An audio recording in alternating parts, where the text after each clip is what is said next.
Bonjour à tous, nous sommes ici avec Benoît Fernandez Rioux, que vous avez pu retrouver dans certaines conférences, notamment dans les salons de l'analyse technique, salon du trading et plus récemment au salon des marchés financiers. Je vais vous laisser vous présenter. Bonjour, Benoît Fernandez Rioux, effectivement. Je suis trader pour compte propre et consultant le jour, trader la nuit, sur le Forex essentiellement. Le Forex qui est mon activité principale sur les marchés en fait. C'est un petit peu ma spécialité. On va en parler plus puisque je suis aussi auteur à mes heures perdues et j'ai rédigé deux ouvrages jusqu'à aujourd'hui. Un premier qui s'appelle l'Introduction au Forex, sur lequel on va, je pense, revenir tout à l'heure, et le trader privé qui est un petit peu la suite et qui va au-delà du Forex. Le trader privé qui est voilà, l'aboutissement, le plat de résistance un petit peu de mon œuvre entre guillemets. Ok, alors pour l'introduction, si on peut rentrer juste un petit peu plus dans le détail de votre parcours sur les marchés en tout cas, déjà depuis quand vous êtes sur les marchés et qu'est-ce qui vous a amené à vous spécifier sur le Forex?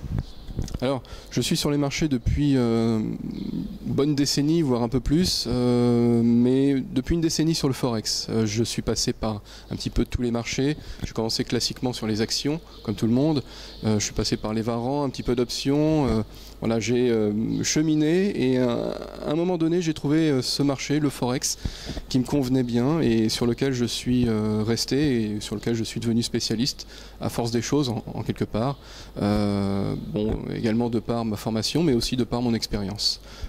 Le Forex avait ses avantages, en fait, qui m'ont bien plu, comme typiquement ses horaires larges, son ouverture au monde, son équilibre naturel qu'il y a entre une devise et une autre, c'est un marché de ratio.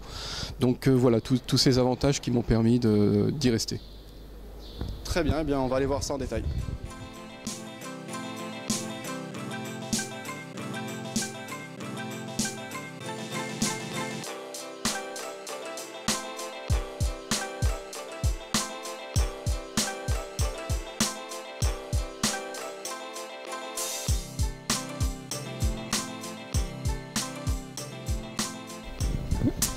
Voilà, donc nous allons rentrer plus dans le vif du sujet avec les deux livres que nous voyons ici. Donc le premier, Introduction au Forex, et le second, Le Trader Privé. Bien déjà, je vais vous laisser nous présenter ces ouvrages. Oui, alors Introduction au Forex, c'est le premier ouvrage que j'ai rédigé il y a de ça maintenant plus de 5 ans et on en est à la 3e édition aujourd'hui puisque il a un certain succès. Donc on le remet, enfin je le remets à jour environ tous les 2 ans. Là, la 3e édition vient de sortir au mois de mai 2013 et c'est donc un ouvrage qui est tourné vraiment sur le Forex et comme son nom l'indique, c'est une introduction. Donc l'idée c'est de vraiment présenter ce marché pour des non-initiés, ainsi que pour des initiés d'ailleurs, en présentant le marché évidemment et en parlant de son histoire, de sa lente maturation, de ce qui fait qu'aujourd'hui il a ses caractéristiques et parler de ces caractéristiques justement. Alors pour ceux qui le connaissent déjà, ça sera une redite mais ça permettra d'aller au fond des choses. Et pour ceux qui ne connaissent pas ce marché et qui souhaitent s'y frotter, eh bien c'est un petit peu l'ouvrage idéal pour vraiment le découvrir et ne pas se faire piéger. D'accord. Très bien. Et donc ensuite vous avez enchaîné avec un second ouvrage qui a été écrit plus récemment, donc Le Trader Privé. Alors à ce moment-là, je suppose qu'on rentre plus dans le vif du sujet. Est-ce qu'il y a de la stratégie ou est-ce que ça reste l'explication du marché mais plus en profondeur ? Alors en fait, Introduction au Forex, c'était vraiment un livre d'introduction en guise d'entrée en quelque part dans un menu, alors que le trader privé, c'est vraiment le plat de résistance, c'est l'approche complète du marché par ces 3 piliers du trading, les 3 piliers du trading qui sont d'une part évidemment la psychologie, que l'on oublie un petit peu trop souvent malheureusement, la psychologie, le comportemental, le deuxième pilier qui est la méthode, ce que tout le monde vient rechercher sur les marchés, et le troisième pilier évidemment, le money management, tout ce qui est gestion des risques dans l'absolu. Voilà, et ça complète bien Introduction au Forex, mais ça va au-delà du Forex, c'est vraiment trading, trading, trading. Donc ça peut s'appliquer également sur les actions, également sur les commodities, enfin bref, sur tout type de marché, puisque c'est une approche trading. Voilà. D'accord, très bien. Alors, on va rentrer peut-être un peu plus dans le détail. Vous parlez de la méthode, alors je suppose que vous n'allez pas tout dire puisqu'il y a quand même intérêt à lire le livre, mais simplement si on peut rentrer plus en détail, de quel type de méthode il s'agit. On sait que le Forex, ça peut s'adapter à beaucoup d'approches, des approches très court terme, des approches plus long terme, des approches de couverture. Quelle est la méthode, en quelques mots, qui est décrite dans ce livre? Alors c'est une méthode discrétionnaire. Ce qui veut dire que je m'aide évidemment d'outils d'aide à la décision, mais je reste quand même, en tant qu'être humain, véritablement celui qui décide in fine pour la prise de position. Donc ce n'est pas un livre pour du trading automatique ou systématique, ce n'est pas un livre tourné algorithme de trading, mais véritablement discrétionnaire. Donc là où l'humain reste décisionnaire à 100%, il possède évidemment d'algorithmes. Alors ma méthode, c'est discrétionnaire évidemment, directionnel également, puisque ce n'était pas une méthode d'arbitrage ni de couverture, c'est vraiment une méthode sur laquelle on a une analyse puis une conviction, et de cette conviction naît une direction, donc haussier, baissier, donc à l'achat ou à la vente, ou éventuellement une direction qui est neutre, et là on ne prend pas position. Voilà, donc c'est une approche qui est basée essentiellement sur l'analyse technique, mais tout ça replacé dans du contexte fondamental, pour ne pas être ni trop fondamentaliste, ni trop technique, puisque c'est un petit peu le problème de certaines méthodes, c'est d'être finalement trop décorrélé de ce qui fait véritablement les marchés, et les marchés ne sont pas des mathématiques ou uniquement de l'économie, c'est essentiellement, en ce qui concerne les marchés, de la psychologie humaine, de la psychologie de foule, de la psychologie des masses, et on doit comprendre ça, et ça, l'analyse technique nous aide bien à comprendre cette psychologie des masses, mais cette psychologie des masses par l'analyse technique ne suffit pas. Il faut aussi replacer ça dans le fondamental. D'accord, très bien. Il y a beaucoup de personnes qui écrivent des livres, notamment sur le Forex, c'est pas non plus énorme, mais il y a quand même pas mal de personnes qui écrivent des ouvrages. Donc là, justement, on va plus s'intéresser à l'auteur, donc à votre parcours. Donc vous êtes trader pour compte propre, vous êtes également consultant. À votre avis, ou si vous pouvez nous décrire ce qui vous crédibilise et ce qui rend votre approche particulièrement intéressante, notamment pour être consultant auprès de grandes banques françaises. Exactement, donc effectivement, comme je le disais, le jour où je suis consultant pour de nombreuses institutions françaises, cela dépend de mes missions, BNP, Société Générale, Crédit Agricole, généralement la partie CIB de ces institutions, mais ça peut aller au-delà, et je suis en proie aux coulisses du marché, en quelque part, lorsque je suis consultant. Et moi, ce que je fais pour compte propre, c'est véritablement le front office, c'est-à-dire être trader pur et simplement, mais pas trader pour une institution, mais trader pour moi-même, comme le font la plupart des particuliers de toute façon. D'accord. Ok, donc vous, à titre personnel, vous êtes plutôt sur une approche court terme. En général, vos positions vont plutôt durer quelques minutes à quelques heures, ou plutôt moyen terme, quelques jours, long terme, quelques mois? Alors j'ai une approche assez...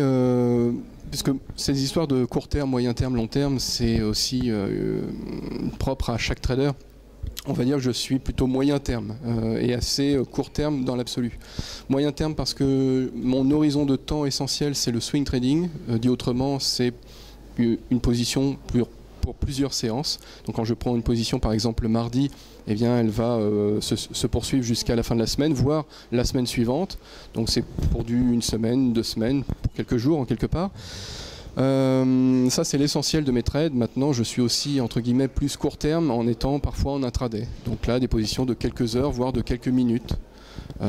Voilà. Mais de toute façon vis-à-vis de l'investisseur, dans l'absolu, ce que je fais et ce que font la plupart des traders actifs, c'est du court terme. On prend des positions, que ce soit pour une journée ou pour quelques jours, ça reste quand même une vision assez court terme. D'accord, très bien, merci. Alors, on va passer aux autres piliers que vous avez parlé dans le cadre du livre. Alors, toujours, bien sûr, on va rester de manière assez sommaire, puisque je suppose que l'essentiel doit rester dans le livre. C'est l'intérêt de l'auteur. Mais rapidement, au niveau de la psychologie, vous avez parlé donc des trois piliers. C'est le premier, donc la méthode, je viens d'en parler. Ensuite, c'est la psychologie, c'est ça? Est-ce qu'on peut développer un peu cet aspect psychologique? Quels sont les points importants par rapport à la psychologie dans le cadre du trading? Alors la psychologie, effectivement, je l'ai mis en premier chapitre. C'est pas que c'est le pilier le plus important dans l'absolu, mais c'est le pilier que généralement on minore le plus lorsque l'on débute ou lorsque l'on s'attaque au marché juste en se focalisant sur la méthode, alors que la méthode ne fait pas tout. Donc je l'ai volontairement mise un petit peu plus en avant pour que les lecteurs la surpondèrent de fait, ce qui tend à faire que de fait elle devient finalement au même titre que les deux autres piliers aussi important. Donc la psychologie, comme on le disait, la psychologie on l'a au niveau du marché, c'est ce que l'on traite. En fait on traite de la psychologie des marchés lorsque l'on intervient sur une courbe. Mais en fait on se bat contre soi-même et non pas contre le marché, puisque le marché va aller où il le souhaite. Et ça c'est quelque chose que l'on ne peut pas maîtriser. On peut maîtriser le risque et on peut maîtriser ses propres émotions, son propre comportement. Dit autrement, tenir une position ou savoir couper une position lorsque l'on sent que la conviction, eh bien, si on était haussier, n'est plus forcément d'actualité. Donc il faut savoir se remettre en cause, savoir avoir tort, savoir couper ses positions, comme savoir les garder lorsque eh bien, la courbe va chatouiller le stop loss. On a mis un stop loss à un certain niveau, ce n'est pas parce que la courbe y va qu'il faut absolument couper plus tôt. Donc voilà, ça ce sont les grands principes. Maintenant, ce qui est important au niveau de la psychologie, je pense, c'est ce que j'ai nommé les 7 péchés capitaux du trader, qui sont finalement des travers que l'on a tous, comme l'impatience typiquement, ou la cupidité, ou encore la colère, lorsque l'on peut perdre par exemple. Donc il faut savoir maîtriser un petit peu tous ces biais, tous ces travers psychologiques qui peuvent nous amener à notre perte, alors que la méthode était bonne. Voilà. Donc la méthode c'est une chose, la psychologie c'est une autre chose. Alors peut-être allez-vous me dire, oui, mais on pourrait automatiser la méthode et du coup se passer de ce pilier. C'est à la fois vrai et faux, puisque lorsque l'on automatise la méthode, eh bien, on doit sans cesse rester derrière son algorithme à le perfectionner et à l'adapter aux conditions de marché. Et donc, qu'est-ce que l'on fait finalement? Eh bien, on fait rentrer une part humaine derrière son algorithme et la psychologie revient de nouveau sur le tapis. Alors évidemment, on a endossé la casquette de l'informaticien pour régler tous les paramètres et les modifier au fil du track record que l'on a.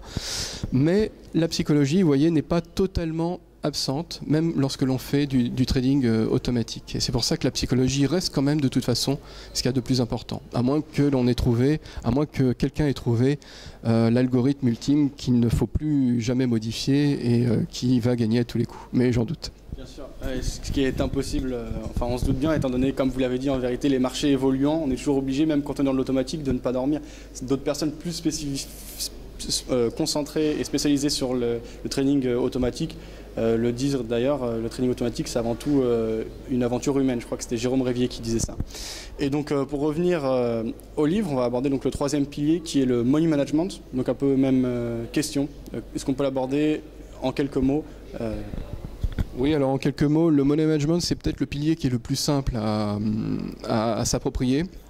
C'est aussi celui que j'ai mis en dernier du coup, mais en fait il a autant d'importance d'un point de vue pondération dans l'approche que l'on doit avoir du trading. C'est-à-dire qu'on doit, comme je disais, en gros mettre autant d'importance sur la psychologie, en gros un tiers d'importance sur la psychologie, un tiers d'importance sur la méthode, mais également un tiers d'importance sur le money management. Alors le money management, c'est, même si on met un tiers d'importance dessus, contrairement à la psychologie et à la méthode, on peut le mettre en œuvre en 1 heure, j'ai envie de dire, puisque là pour le coup ce sont des règles mathématiques qui sont très bien établies. Moi, j'expose un petit peu mon approche, ma façon de gérer les risques. Maintenant, il se peut que d'autres aient une autre approche et c'est tout à fait possible, un peu comme la méthode d'ailleurs, un peu comme la psychologie aussi. Mais cette approche, moi, en 2 mots, et pour être plus concret, j'ai une approche où je prends le même niveau de risque sur chaque position. Pour un capital donné. C'est-à-dire si je décide de mettre par exemple 20 000 € sur tel marché, eh bien sur 1 an par exemple, et de le faire fructifier, je vais m'autoriser à perdre peut-être 0,5% sur ces 20 000 €. Et ce qui va me donner un certain chiffre évidemment, mais ce chiffre va être constant et selon l'évolution du capital, ce pourcentage va rester constant. C'est ce que j'appelle le Pmax %, ou la perte maximum que l'on s'autorise en pourcentage par rapport à un capital donné. Donc on a, alors dans la littérature classique, effectivement, on parle de 1%, on peut monter jusqu'à 2%, on peut aussi descendre évidemment, et plus on est capitalisé, et plus on peut se permettre de descendre. Donc 0,5, 0,25, voire moins, lorsque l'on est fortement capitalisé. Et ça, c'est quelque chose qui nous permet véritablement, je fais une petite métaphore dans le livre, avec les pitons que l'on accroche sur la paroi d'une falaise. C'est véritablement les pitons qui nous permettent de nous raccrocher si jamais on fait une chute. Une chute étant un stop loss touché finalement, ou derrière un trade qui se passe mal. Voilà. D'accord, ok. Et là, donc, on a parlé de la manière de couper les pertes. Au niveau justement des gains, on parle souvent des ratios. Beaucoup de traders considèrent, enfin beaucoup de personnes en tout cas, considèrent, et notamment pas mal d'experts, considèrent qu'il faut un objectif plus important que le stop loss. En tout cas, c'est quelque chose qui vient de manière récurrente. Quel est votre point de vue par rapport à cela? Est-ce que vous êtes plutôt d'accord? Est-ce que vous auriez un avis divergent? Alors non, j'ai un avis convergent, puisque effectivement je pense également qu'il faut avoir toujours un take profit, un objectif en fait toujours plus important que le stop loss, et au minimum aussi important. C'est-à-dire en gros, en bon français, toujours s'autoriser à gagner plus que ce que l'on est prêt à perdre. Voilà, donc le ratio qui est un ratio que moi je regarde le gain sur risque. C'est-à-dire que je regarde d'abord le gain en numérateur et puis le risque en dénominateur, alors que beaucoup font l'inverse et regardent le risque-reward, qui est finalement l'inverse du gain sur risque, mais qui compresse de fait, puisque c'est l'inverse, ça compresse puisque c'est borné à 0, entre 1 et 0, et ça tend vers le 0 sans jamais l'atteindre, mais ça compresse finalement ce ratio lorsque l'on va de plus en plus vers les gains. Alors que moi j'ai une approche vers gain sur risque, et plus on a un gain qui est important, et plus le ratio est important, ce qui est très bon pour la psychologie, et là on fait le lien avec le premier pilier.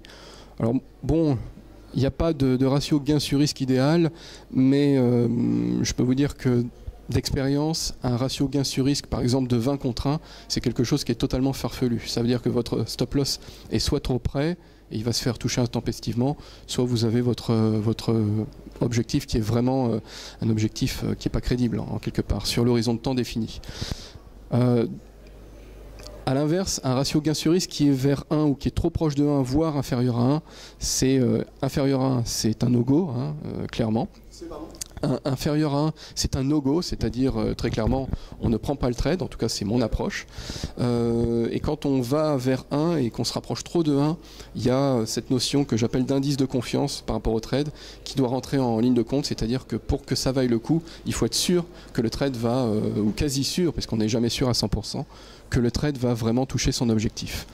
Donc un bon ratio gain sur risque, si c'est ce que tout le monde souhaite savoir. Il n'y a pas de réponse ultime évidemment, mais je pense que d'expérience, en tout cas moi personnellement, un bon ratio gain sur risque, je dirais que c'est 1,5, ça peut monter 1,8, ça peut être 2, ça peut même être 2,5. Ça, ce sont des bons ratios gain sur risque. Après, au-delà, ça commence à être soit tendre vers le farfelu et trop proche du 1, soit tendre vers le trop risqué.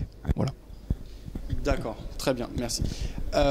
Donc on a bien abordé, je pense, les différents aspects du second livre. Par rapport, est-ce que vous avez quelque chose à ajouter? Ensuite, on va enchaîner plutôt par rapport à... J'aurais quelques questions par rapport à vous, plus spécifiquement. Alors, si vous avez quelque chose à dire par rapport à l'introduction au Forex, à préciser, n'hésitez pas.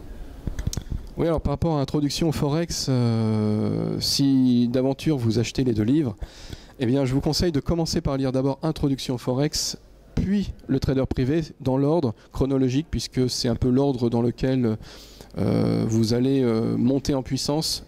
Si vous êtes intéressé au Forex, c'est idéal de lire dans ce sens.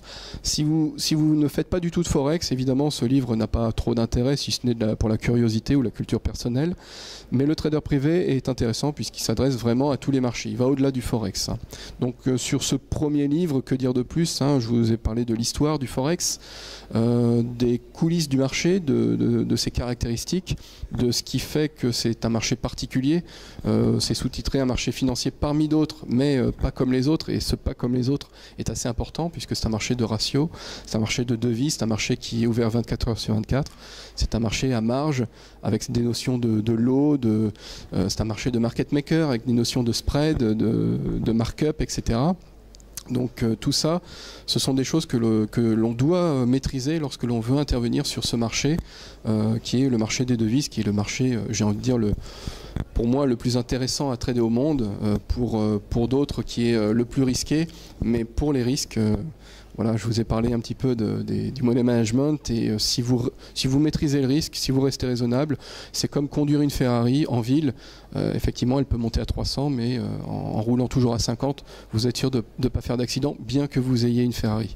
Le Forex, c'est la Ferrari du marché. Donc effectivement, ceux qui se sont crashés au premier virage vous diront que c'est un marché risqué, dans l'absolu. Voilà. D'accord, merci. Alors, où est-ce qu'on peut trouver ces ouvrages ? Bah écoutez, typiquement à la FNAC par exemple, qui est derrière nous, à la FNAC, alors ou Feu Virgin, si vous reste des livres voilà, en stock, parce qu'ils font une grande braderie puisque Virgin s'arrête. Mais au-delà de ces deux grands généralistes, vous avez évidemment, on peut citer évidemment les librairies Erol, la librairie en ligne de l'Extenso. Vous avez également la librairie d'Univers Bourse qui vous offre ce marché.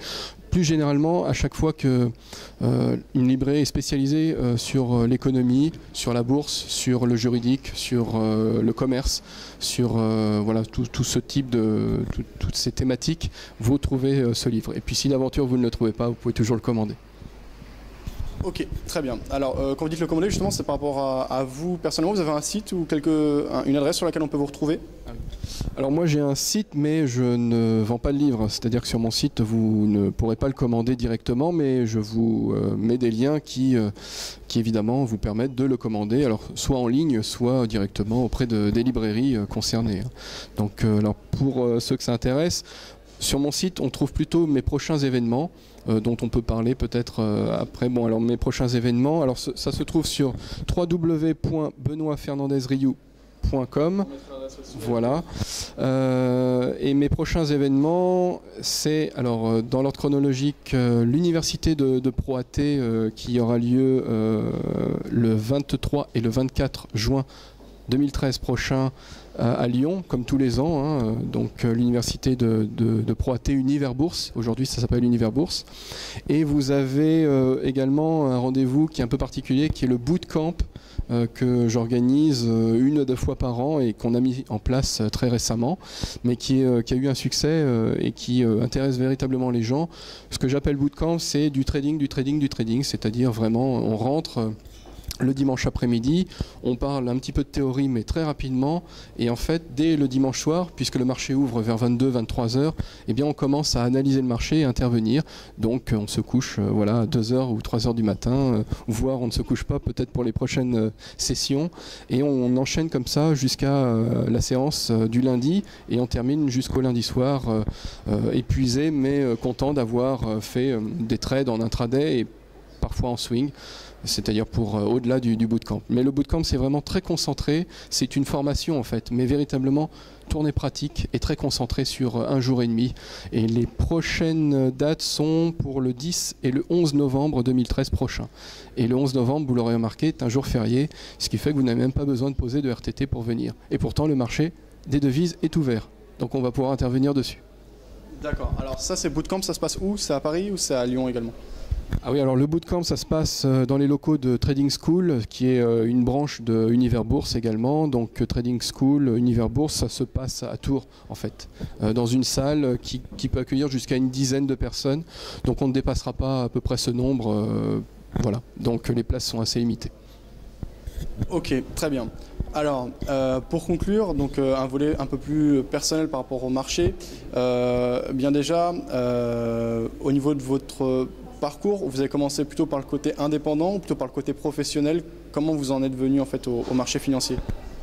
Alors un trader est de nature indépendante et je le suis totalement, donc j'ai commencé en indépendant, je continue en indépendant et je pense que je persisterai en indépendant, comme beaucoup d'ailleurs dans le monde, hein, qui aujourd'hui peuvent chez eux intervenir sur le marché avec les mêmes, ou quasiment, pour être totalement précis, quasiment les mêmes outils que les traders professionnels.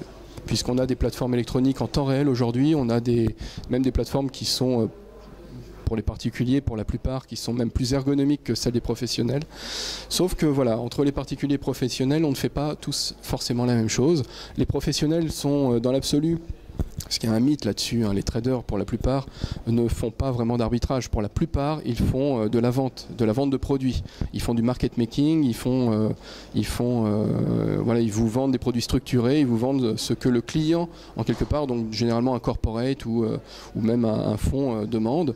Donc ça, c'est ce qui se passe en salle. Après, on a dans les salles une petite partie d'arbitrage, effectivement, mais qui reste assez restreinte, assez minime, et qui est là plus pour donner de la liquidité au marché, qui peut être bénéficiaire des années, qui peut être déficitaire une autre. Donc l'arbitrage, voilà, c'est la branche du prop trading qui fait rêver et qui est finalement, j'ai envie de dire, plus développée d'un point de vue volume, en quelque part, au niveau des particuliers à travers le monde, hein, je ne parle pas que de la France, mais à travers le monde. Par contre, voilà, au niveau des particuliers, on ne fait que ça, c'est-à-dire qu'on ne fait que du prop trading. Forcément, un particulier ne peut pas revendre ce qu'il a acheté pour compte propre, il ne peut pas le revendre comme un professionnel. Voilà. On peut vendre évidemment des options, hein, on peut vendre des devises, on peut vendre le marché à découvert, voilà ce que l'on peut faire. Mais la contrepartie sera toujours notre courtier ou notre market maker. On ne pourra pas le revendre à un autre particulier, entre guillemets. D'accord, très bien. Alors, au niveau des performances, on sait qu'en général, les premières années, notamment des traders, sont assez difficiles et souvent perdantes. Au niveau des particuliers, on a souvent les statistiques qui reviennent comme 9 traders sur 10 qui sont perdants.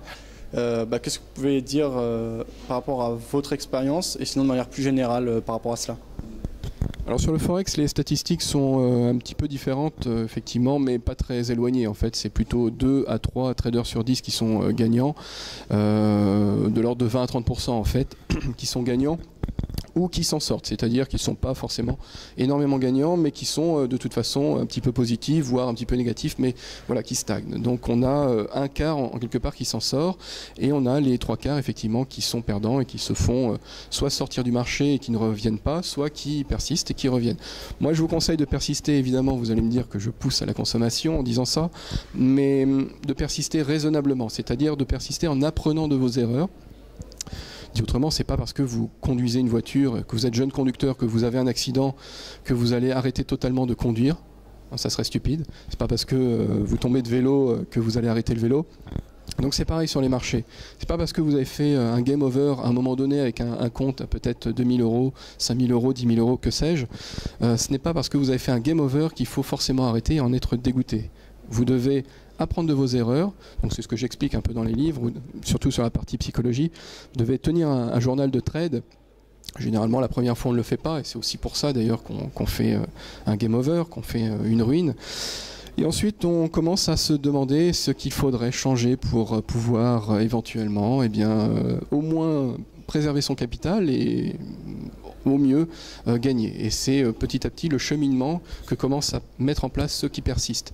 Et donc je vous conseille de persister, mais de persister donc intelligemment et raisonnablement. C'est-à-dire, effectivement, raisonnablement, ne mettez pas tout de suite peut-être 20 000 euros alors que vous venez de perdre 2 000 euros sur un petit Forex par exemple. Remettez seulement 2 000 euros, remettez la même chose et essayez d'avoir un objectif peut-être plus raisonnable que ce que vous aviez, avec des stop-loss, avec des gains un peu moindres, avec une meilleure approche du marché, avec peut-être un peu plus de patience, un peu moins de cupidité, un peu moins de colère, un peu moins de tout ce qui a fait que vous avez perdu la première fois. D'accord, très bien. Alors, plus concrètement, à votre avis, avec le Forex, un trader qui a une approche raisonnable et qui respecte notamment les piliers que vous avez présentés dans le trader privé, quel type de rendement on peut s'attendre annuellement? Alors sur le Forex, annuellement, les chiffres peuvent varier évidemment énormément, mais raisonnablement, on peut viser les 30%, on peut viser même les 50% et les plus sportifs peuvent viser les 100%. Maintenant, voilà, ça reste du raisonnable assez dynamique. Certains vont aller au-delà, tant mieux pour eux. Certains vont aller un petit peu en dessous, peut-être seulement 10, 15, 20%. Eh bien, ça sera de toute façon beaucoup mieux que la plupart des placements sécuritaires qui nous offrent du 1 à 2% maximum. Ça va être de toute façon beaucoup mieux que les actions sur le long terme. Donc de toute façon, si vous avez du 15, du 20, du 30%, vous avez quelque chose, mais régulier, maîtrisé, hein, évidemment, en restant raisonnable sur ces positions. Vous avez un objectif qui est franchement qui est très bon. Et ce qu'il faut voir dans cet objectif, c'est pas uniquement le chiffre dans l'absolu, mais c'est le cheminement, c'est-à-dire la façon dont vous avez réussi à avoir ce pourcentage. Donc typiquement, on jette un œil sur l'equity curve et on regarde si elle est lisse ou si elle est en dents de scie. Et si elle est énormément en dents de scie, c'est que vous n'avez pas justement un bon money management. Et à ce moment-là, vous avez beau faire du 30%, j'ai envie de dire que ça sera quelque chose qui sera aléatoire. L'année prochaine, vous ne ferez peut-être pas 30%, mais peut-être moins 30%. Donc les dents de scie sont à proscrire. Plus que l'objectif en valeur absolue, vous devez vous concentrer sur l'equity curve et sur sa forme générale.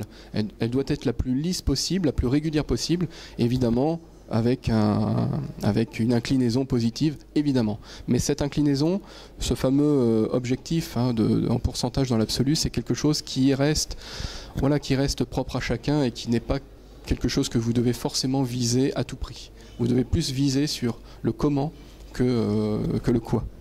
Voilà. D'accord, très bien. Merci Benoît Fernandez-Riou. Je pense que j'en ai fini avec mes questions. Si vous aviez un dernier mot, n'hésitez pas.